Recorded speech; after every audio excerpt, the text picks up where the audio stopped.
قدرت نمایی رهبر ایران مقابل آمریکا.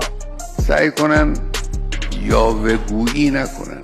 اینی که بگن ما به ایران اجازه غنیسازی نمیدیم، این غلط زیادی است. کسی منتظر اجازه این و اون نیست. جمهوری اسلامی سیاستی داره، روشی داره، سیاست خودش رو تعریف میکنه. به نظرتون دلیل اینکه آیت الله خامنه‌ای جلوی زورگویای آمریکا وایساده چیه؟ چرا تن به خواسته آمریکا نمیده؟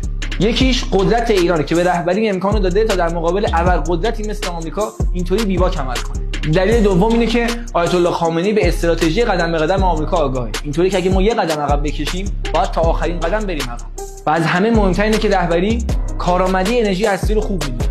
همین الانش داریم توی حوزه‌های مختلف از انرژی هستی استفاده می‌کنیم. درمان سرطان، تولید داروهای خاص یا حتی انرژی پاک و استفاده کمتر از سوخت‌های فسیلی. آمریکایی‌ها میگن باید تمام برنامه هستی ایران برچیده بشه و اورانیوم مورد نیازش رو برای فعالیتاش از ما متحدانمون خرید کنه.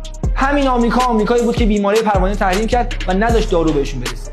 طبیعیه که برای انرژی هستی قرار نیست ما رو کمک کنه. رهبر ایران خوب میدونه که آمریکا داره از اهرام رسانه استفاده میکنه تا هیمنه پوشالی خودش رو حفظ کنه.